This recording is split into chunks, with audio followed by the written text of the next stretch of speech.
কিছু কিছু বিষয় আছে যেটা একমত হওয়াটা খুব মুশকিল, হওয়া যাবে না। আচ্ছা, মুক্তিযুদ্ধ প্রশ্নে জামাত এবং বাসদ কি একমত হতে পারবে? পারবে না। রাজনৈতিক সংস্কৃতি, সহনশীলতা যাই থাকুক, মুক্তিযুদ্ধ নিয়ে যখন আলোচনা আসবে, ফারুক ভাই কি পারবেন তাদের কথার সঙ্গে একমত হতে? আমরা এটুকু ধারণ করব নির্বাচন কমিশনকে আজ্ঞাবহ প্রতিষ্ঠানে পরিণত করা হবে না। আমরা তো এটুকু ধারণ করি নির্বাচনে হেরে গেলেও এটা মেনে নেব এবং আবার বিজয়ী হওয়ার চেষ্টা করব। এই যে নির্বাচনের তারিখ ঘোষণা হয়ে গেল, মানে মাস অন্তত ঘোষণা হয়ে গেছে, জুলাই ঘোষণাপত্র এসছে, এই ফাঁকে কি জুলাই যে সনদ আমরা চাচ্ছিলাম বা একটা আলোচনা আসছিল জুলাই সনদ ঘোষণা করা হবে, সেটি কি আলোচনার বাইরে চলে গেল কিনা? এটা নিয়ে তো অনেকগুলো বৈঠক হয়েছে, অনেক বিষয় নিয়ে অনেক বিতর্ক হয়েছে, দিনের পর দিন তারা আলোচনা করেছেন, করে অন্তত ৩৫টা রাজনৈতিক দল তারা তাদের মনোভাবটা প্রকাশ করেছে। এই মনোভাবটাকে বিবেচনায় নিয়ে এখন একটা সনদের জায়গায় আসবেন।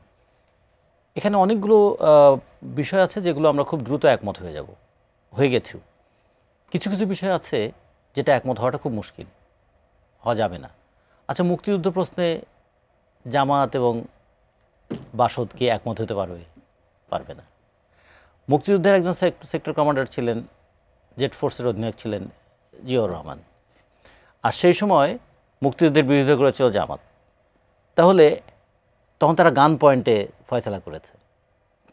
এখন রাজনৈতিক সংস্কৃতি, সহনশীলতা যাই থাকুক, মুক্তিযুদ্ধ নিয়ে যখন আলোচনা আসবে, ফারুক ভাই কি পারবেন তাদের কথার সঙ্গে একমত হতে? পারবেন না তো। ফলে যে প্রশ্নটা একমত হওয়া যাবে না, সেই প্রশ্নটা আলোচনার টেবিলে আনা কেন? দরকারই নেই। তাহলে আলোচনার টেবিলে নিয়ে আসতে হবে যেগুলো নিয়ে আমরা একমত হতে পারবো, সেই বিষয়গুলো নিয়ে এসে আমার মনে হয় একটা ঘোষণাপত্র হয়ে যেতে পারে, কোনো অসুবিধা নেই। আর ঘোষণায় কী লেখা থাকলো তার চেয়ে বড় কথা আমরা মর্মে সেটা কতটা ধারণ করি। আমরা অন্তত এটুকু ধারণ করি যে আর কেউ আমরা ফ্যাসিস্ট হব না। আমরা একটু ধারণ করি আর কখনো দিনের ভোট রাতে হবে না। আমরা এটুকু ধারণ করব নির্বাচন কমিশনকে আজ্ঞাবহ প্রতিষ্ঠানে পরিণত করা হবে না। আমরা তো এটুকু ধারণ করি নির্বাচনে হেরে গেলেও এটা মেনে নেব এবং আবার বিজয়ী হওয়ার চেষ্টা করব।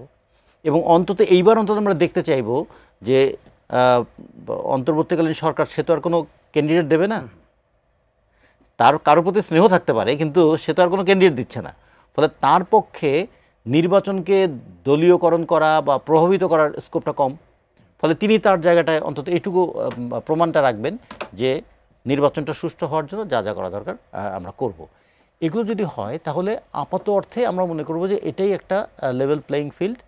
আর যেটা ঐক্যমতের যে প্রশ্নটা, সেটা আমরা বলবো যে অনেকগুলো বিষয় আছে, বহু বছর ধরে আমাদের এগুলো ফয়সালা করতে হবে, সেটা আমাদের চলতে থাকবে। এটাই তো রাজনীতি।